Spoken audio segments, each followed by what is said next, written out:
மானாதீத பிரதிவிவாம் மங்களம் மங்களானாம் வக்ஷப்பீட்டை மதுவிஜயினோ பூஷயந்தி ஸ்வகாந்தியா. இப்பேற்பட்ட மகாலட்சுமி எங்கு இருக்கிறாள்? இந்த மகாலட்சுமியின் வசிப்பிடம் எது என்றால், நம்மளோட பெருமாள் இருக்கிறாரே, மகாலட்சுமியின் கேழ்வனாக, மகாலட்சுமியின் பத்தியாக இருப்பவர் பெருமாள். அப்பேற்பட்ட அந்த பெருமாளின் மார்பில், அந்த மார்பில் மகாலட்சுமி இருக்கிறாள். ஒவ்வொரு கோவில்லையும், எந்த பெருமாள் கோவில்லையும் மகாலட்சுமியே பெருமாளின் மார்பில் இருக்கிற மாதிரி தான் சித்தரித்து வச்சிருப்பா. அப்படி நம்மளோட பெருமாளுக்கு ரொம்ப டியரஸ்டாக இருந்து பெருமாளோட அந்த மார்பிலேயே வசித்து கொண்டிருக்கிறாளாம் மகாலட்சுமி. பிரத்யக்ஷானு ஸ்ரவிக மகிம பிரார்த்தினீனாம் பிரஜானாம். தன்னை நாடி வரும் பக்தர்கள், தன்னிடம் சரணாகதி செய்யும் பக்தர்கள், எனக்கு இது வேண்டும், இது நீ கொடுத்துதான் ஆகணும், உன்னை தவிர இதை எனக்கு யாராலும் கொடுக்க முடியாது, நீ ஒருவள் மட்டுமே தெய்வம் என்று யாரெல்லாம் சரணாகதி செய்கிறாளோ அப்பேற்பட்ட பக்தர்களை தன்னோட குழந்தையை எப்படி பார்த்து, ஒரு தாய் தன்னோட குழந்தையை எப்படி பார்த்துப்பாளோ அந்த மாதிரி அந்த பக்தர்களுக்கு எந்த ஒரு இடையூறும் எந்த ஒரு கஷ்டமும் இடைஞ்சலும் வராமல் பார்த்துப்பாளாம் மகாலட்சுமி. பிரத்யக்ஷானு ஸ்ரவிக மகிம பிரார்த்தினீனாம் பிரஜானாம் ஸ்ரேயோ மூர்த்திம் ஸ்ரீயமசரண துவாம் சரண்யாம் பிரபத்தி.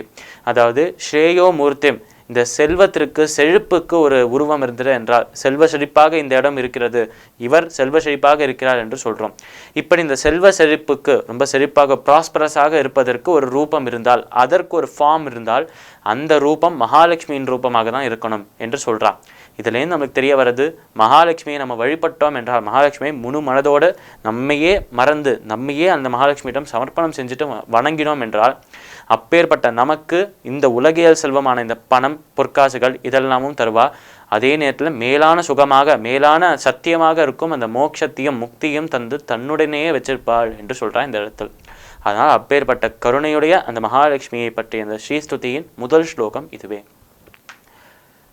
இன்னைக்கு நம்ம மனிதனுக்கு தேவை மன நிம்மதி என்ற தலைப்பில் நீதி கதையை பார்ப்போம். இந்த ஒரு நீதி கதை என்ன ஒரு அழகான ஒரு விஷயத்தை சுற்றி இருக்கு என்றால், மனிதன் என்று எடுத்துக்கொண்டாலே நம்ம எல்லாம் மனிதர்களாக இருக்கிறோம். இப்படி ஒரு மனிதன் எடுத்துக்கொண்டாலே அவனுக்கு வாழ்க்கையில் மிக முக்கியமான ஒரு விஷயம் மன நிம்மதி, ஒரு சாட்டிஸ்ஃபேக்ஷனோட இருக்கணும். எந்த விஷயத்தை செய்தாலும் இதில் எனக்கு மன நிம்மதியாக இருக்குது, ரொம்ப சாட்டிஸ்ஃபேக்ஷனாக மன நிறைவோடு இருக்கிறேன் என்று சொல்லணும்.